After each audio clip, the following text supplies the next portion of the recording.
What is giving you the most bang for your buck? Where should you spend the most time and the most money?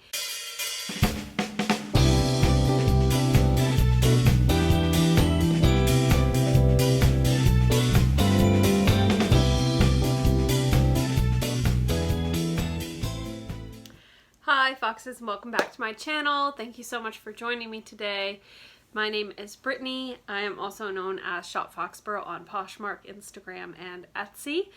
I am a reseller of clothing. I sell a lot of vintage, but I also sell modern pieces. And today I am here with a video that is mostly Poshmark based, but you can really do this with any platform that you sell on, and I do recommend doing it. So that is tracking which sources that you source from are the most profitable for your business. What is giving you the most bang for your buck? Where should you spend the most time and the most money to be able to get the most out of what you invest? So back in October of 2019 at PoshFest, Poshmark announced that they were going to be adding 3 private fields to the listings on Poshmark. These private fields would be visible to you, and they would come out on your inventory report and your sales report, but they would not be visible to your buyer. A couple of them were dedicated, SKU and cost, but the third one was an open field. So you're kind of left thinking, okay, what do I want to track? Do I want to track anything? Do I want to track the date that it was listed, where I got it from, or just what information do I want to get out of that other field? Or you may have just left it blank. So what I started to do back in October was to go in and put where I purchased an item and how much I paid for it, in addition to my SKU number. So then when I go and pull my sales report, I now have information about which sources are the most profitable. So back when I was a buyer for a used bookstore, we also bought new inventory from different vendors that would have leftover books, toys, games, or they were just a small distributor and they had some kind of gift product that we wanted.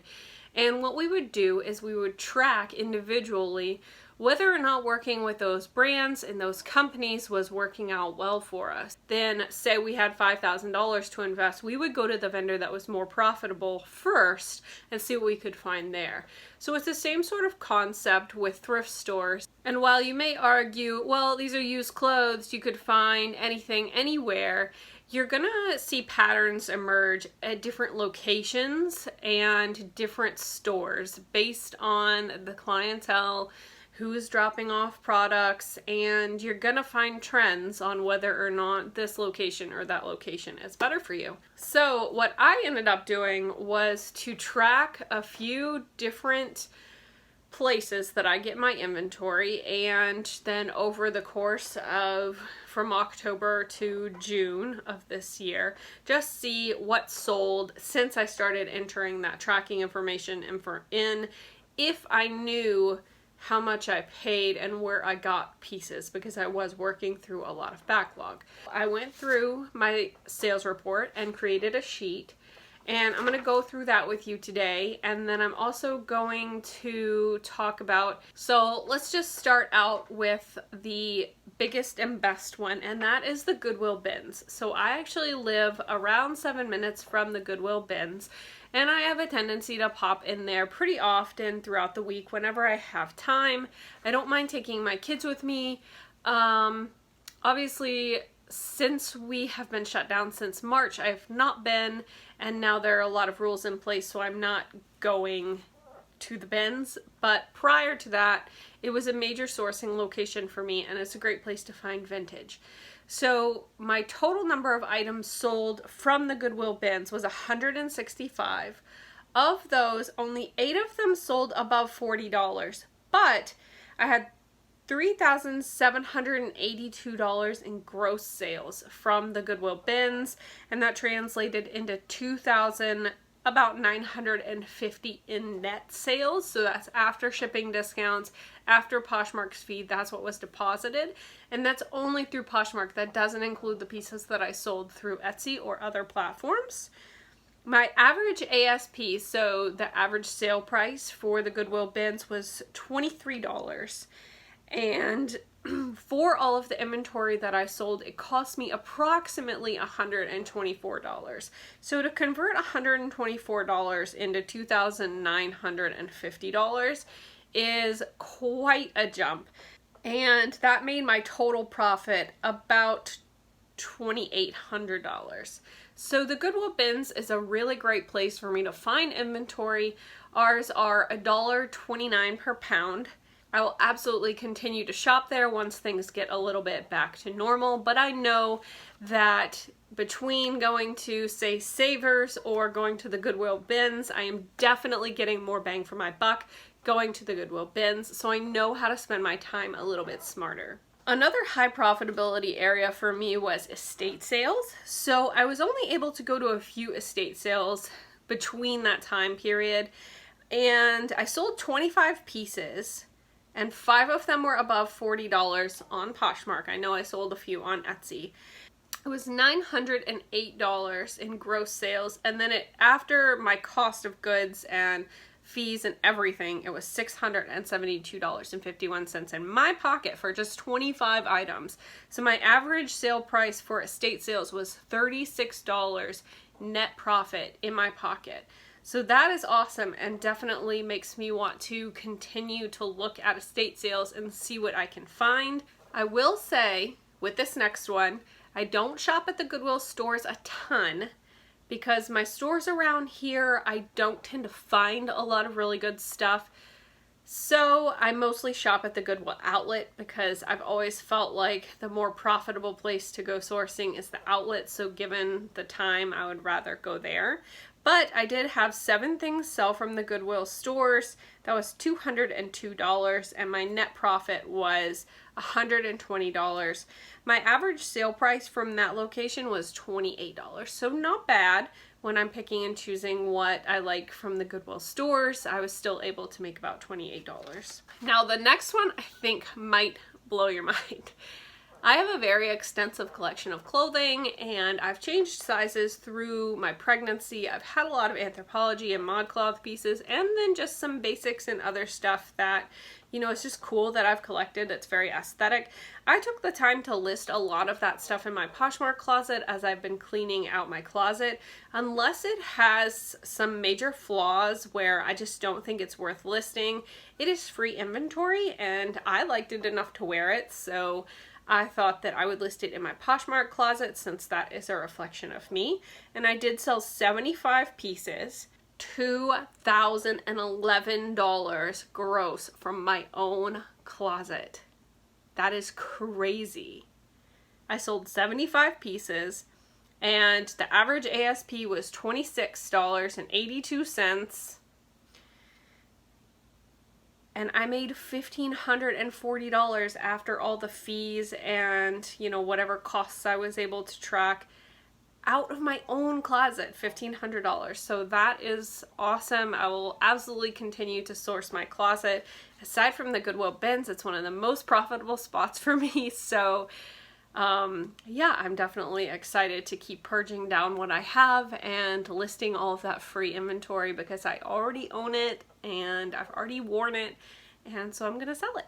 I know that this information might be a little bit overwhelming, but I really do think that tracking it for yourself is a very valuable tool for your reselling business. And I feel like a lot of people step into reselling and they just kind of like go for it, and they don't have any sort of plan in place, and they don't do any kind of tracking or analytics on what's selling well versus not selling well, except for what's left sitting in their closet. But this kind of information is what's going to make you a better reseller and make you spend your time more wisely. I'm a mother of 2 kids, and I do not have time to be running around to all these different locations sourcing. If they're not going to be profitable for me, if I'm just going to pick up 1 or 2 pieces, then it's not worth it. I need to go where I'm going to get the most for my dollar and my time. Salvation Army was also really good to me. Unfortunately, my Honey Hole Salvation Army has closed permanently. After COVID, they just sort of took that as a excuse to close the location that was just a few minutes from my house, and it was my favorite place to source in a retail setting. And from Salvation Army, I was able to sell 52 pieces for a total profit of almost $1,300. So I am definitely sad about that. There are a few more near to me, but they are about a 30-minute drive. So I'm going to have to see if I want to take that trip or not. Savers actually had one of the highest costs of goods for me. There were 23 items that I sold from Savers, and they cost me $128. But I did manage to sell most of the pieces above $37. So if I am picky and careful, then Savers can be a good location. I do sometimes shop at Savers because they have late hours. So after I get the kids down, sometimes I just want to get out and do a little thrifting, and that's one of the only places that is open. And I prefer that it's like quieter at night, so I will probably continue to shop there. But it is really important to know, whether or not the money that you're paying up is actually turning out and giving you a profit. I made $544 from the 23 pieces that I purchased from Savers, so that's not bad. And the very last one that I want to talk about is ThreadUp. This one is something I was doing before the pandemic hit, and that is sourcing online from ThreadUp. I sold 38 pieces from ThreadUp. 6 of them sold at that $50 or above mark, so it was $40 net profit before the cost of goods. So it was a $40 net deposit from Poshmark before my cost of goods. And I sold $1,300 worth of pieces from ThreadUp, and I made $773 in my pocket after cost of goods for the items that I purchased from ThreadUp. And ThreadUp, I think, has the best sell-through rate for me. I don't have a ton of pieces left that I purchased from ThreadUp. So that is another thing that you can track. You can pull your sales report and you can pull your inventory report, and you can see how many you've sold from one location and how many you have on hand. And if you use this formula to calculate your sell-through rate, you will be able to tell whether or not you have sold successfully but you still have a lot of pieces sitting around, or you sold successfully and you're able to move through that inventory very quickly. So at the end of this video, I'd like to challenge you to start tracking where you are getting your inventory and how much you're paying for it, and whether or not that is profitable for you. I would take a look at it in about 6 months and see what you have sold and kind of try and track that data. And then you can kind of hone where you are sourcing and become a better reseller, find better locations to source at. You can track, maybe you go to 3 different Goodwills and you want to know which one is giving you the best return for your time. Track the 3 different locations. The box will let you enter pretty much anything. So you could type, Goodwill 1, Goodwill 2, Goodwill 3, or you can put the name in there. But knowing where your time is well spent is just so important for a reseller. So I hope that this little trick, that this method was helpful for you, and that you will implement some portion of it, track some kind of data about where you're getting your items, make better buying decisions. So thank you so much for tuning in. I do a lot of Poshmark learning content here on my channel, and I hope that you will tune in and subscribe and give me a thumbs up and do all of those YouTube things, and follow me on Instagram at ShopFoxBURROW. I do more reseller stuff in my stories and post more about my closet on my main feed. So if you're looking for reseller information, check out my stories. And I will see you next time. Thank you so much for watching. Bye!